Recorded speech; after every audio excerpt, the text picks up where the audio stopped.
नालासोपारा से बड़ी खबर आई है, जहां गुजरात गैस की पाइप में विस्फोट होने से इलाके में दहशत फैल गई है। आपको बता दें कि नालासोपारा में गैस पाइपलाइन जोड़ने का काम चल रहा था, उसी दौरान विस्फोट हो गया। घटना बीती शाम करीब 6:30 बजे के आसपास की बताई जा रही है। वहीं इस हादसे में 4 लोग झुलस गए, जिनमें से 3 गुजरात गैस के कर्मचारी हैं और एक निवासी शामिल है।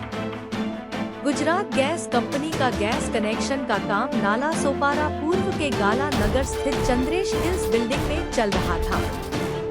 शनिवार शाम गुजरात गैस कंपनी के 3 मजदूर वहां गैस जोड़ने का काम कर रहे थे, लेकिन गैस सप्लाई चैनल का वाल्व बंद नहीं होने के कारण अचानक विस्फोट हो गया।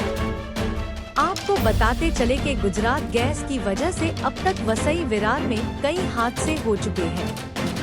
फिलहाल इस विस्फोट में 3 कर्मचारी और एक निवासी घायल हो गए हैं, जो कि अस्पताल में भर्ती है। वहीं घायलों की पहचान अंगद कुमार, विशाल कुमार और सतीश कुमार के रूप में हुई है और उन्हें नालासोपारा के एक निजी अस्पताल में भर्ती कराया गया है। इस घटना की जानकारी जैसे ही वसई विरार शहर महानगरपालिका के फायर ब्रिगेड को मिली तो तत्काल मौके पर पहुंचे और स्थिति को नियंत्रित करने का काम शुरू किए। इससे पहले नालासोपारा पूर्व में आचोले रोड पर द्वारका होटल के पास गुजरात गैस पाइपलाइन में विस्फोट हुआ था, जिसमें द्वारका होटल में लगी आग से 3 लोगों की मौत हो गई थी।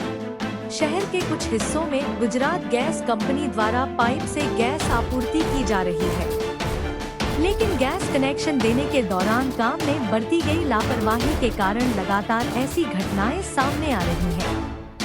इसके अलावा नागरिकों का आरोप है कि अनुभवी एवं प्रशिक्षित कर्मचारियों को काम पर नहीं रखा जा रहा है।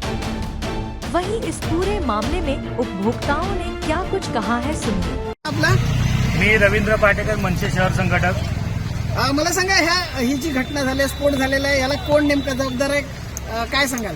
या गोष्टीला सरासर गुजरात गॅस ही जबाबदार आहे, कारण गुजरात गॅसच्या अगोदरही आता द्वारका हॉटेल आहे, या ठिकाणी सुद्धा द्वारका हॉटेल आहे, त्या ठिकाणी सुद्धा की अशाच प्रकारे गुजरात गॅसच्या चुकीमुळे स्फोट झालाय आणि ते पूर्ण हॉटेल जळून गेलेलं आहे।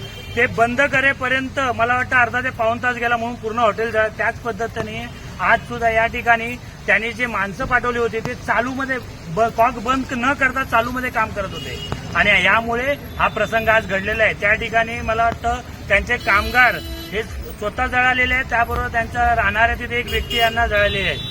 म्हणजे याची पूर्णतः जबाबदारी गुजरात गॅसची आहे आणि मी पोलीस प्रशासनाला एक निवेदन करतो की यांच्यावरती गुन्हा दाखल झाला पाहिजे, कारण कशाही प्रकारे या गॅस जोडल्या जात आहेत, काय केलं जात आहे, कुठे मॅप नाही, कुठून लाईन गेले कोणालाही माहिती नाही। या ठिकाणी काम सुरू असताना सुरक्षिततेच्या दृष्टिकोनातून या ठिकाणी कुठलीही यंत्रणा त्यांच्याकडे उपलब्ध नव्हती, कोणतीही यंत्रणा उपलब्ध नव्हती। ज्यावेळी आम्ही त्यांना विचारलं त्यावेळी नाही त्यांचा कोणी इंजिनियर होता, ती लहान मुलं आहेत तिथे, लहान मुलं काम करत होती आणि ती सुद्धा चालू लाईनमध्ये। आता ते सांगितलं जातं त्यांच्याकडून की ड्रिल मारल्यामुळे स्फोट झाला, ड्रिल मारल्यामुळे स्फोट होत नाही, कारण त्यांच्या घरची लोक सांगतायत की तो ज्यावेळी जॉईन करायला त्यावेळी घरामध्ये स्मेल येत होता।